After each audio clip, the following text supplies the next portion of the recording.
የማዕከላዊ ኢትዮጵያ ክልል ምክር ቤት የፕላን መሰረተ ልማትና የመንግስት ሀብት ቁጥጥር ጉዳዮች ቋሚ ኮሚቴ የክልሉን ፋይናንስና የንግድና ገበያ ልማት ቢሮዎች የ6 ወራት አፈጻጸማቸውን ገምግመዋል።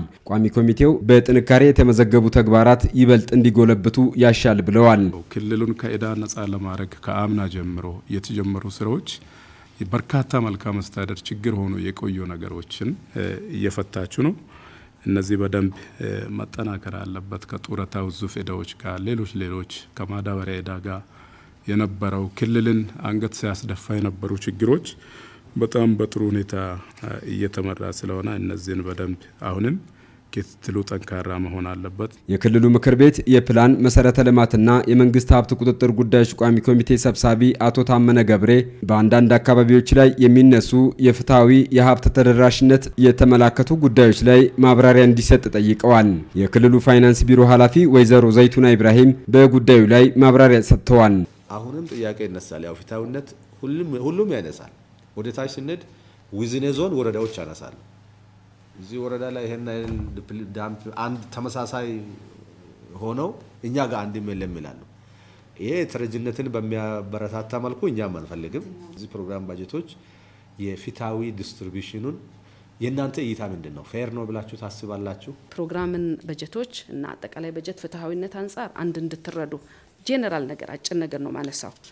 አንዱ ብዙ ጊዜ የነዚህ የሲቪል ማህበረሰብ ድርጅቶች የሚባሉት በደንብ እንድትረዱ አንደኛ እኛ የምናስተዳድረው የግምገማና ክትትል ፓርቱ ነው። በትክክል ለህዝብ ተጠቃሚ የሆነ ፕሮጀክት ቀርጸው መጡ አልመጡም ነው አንዱ የምንገመግመው። ቀጥሎ ደግሞ በገቡት ውል መሰረት እየሰሩ ነው እየሰሩ አይደለም ነው የምንከታተለው። ከዛ ውጪ ግን በጀቱ እኛ እናስተዳድረውም በደንብ እንዲታወቅ እኛ ከበጀቱ ጋር ምንም ግንኙነት የለን። በእኛም ያልፍ አይደለም ቻናል አንድ አይደለም ወይም የተባበሩት አይደለም። በእኛ አያልፍም። አንድ እሱ ነው። ሁለተኛ ፕሮግራሞቹ በራሳቸው መንገድ እንጂ በፍጹም እኛ አንመራቸው። ቢሮ በልዩ ልዩ ዘርፎች እያስመዘገባቸው ያሉ ስኬቶች እንዲጎለብቱ የቋሚ ኮሚቴው ሰብሳቢ አቶ ታመነ ገብሬ ጠቁመዋል። ማዳበሪያም ጉዳይ ቅድም የተከበሩ አቶ ኃይሩ እንደሚያነሳው እኛ የተለየ ያህል ማን ነው የተለየ በኢኒሺዬቲቭ መልክም ቢሆን በንቅናቄ ተይዞ ማይመለስ ካለ አይመለስም። ከሪፖርታችን መውጣት አለበት። ማስመለስ የምንችለውን ግን ማስመለስ አለብን። አሁን ያለው አዲሱ ፋይናንሳችን የኛ ፋይናንስ የክልል ፋይናንስ እኛ የምናየው በወረቀት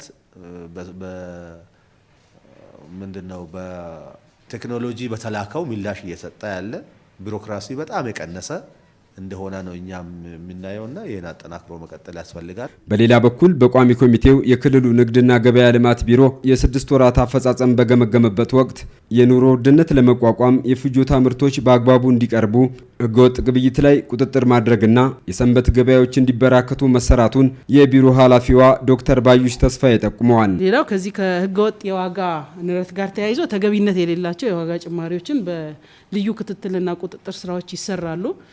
እርምጃም ጭምር ይወሰዳል ማለት ነው። ነገር ግን ተገቢ የሆነ ከጊዜ ወደ ጊዜ እንደ ዓለምም እንደ ሀገርም የተለያዩ ጫናዎች ባሉባቸው ምርቶች ላይ በተገቢው ህብረተሰቡ የምርት እጥረት እንዳይገጥም እየተሰሩ ያሉ ስራዎች እንደተጠበቁ ሆኖ ፕላስ ደግሞ በዚህ ሩብ ዓመት 25 አዲስ የሰንበት ገበያዎችን አቋቁመናል። በነዳጅ አቅርቦትና ስርጭት ላይ የሚታዩ የነበሩ ችግሮች እንዲፈቱ ስራ መሰራቱንም ኃላፊው ጠቁመዋል። ተቋሙ የሚያደርገው ቁጥጥር ማጠናከር እንዳለበት አቶ ታመነ ገብሬ አሳስበዋል። ከመሶብ ጋር የጀመራችሁትን ነገር በደንብ አጠናክራችሁ ሂዱ።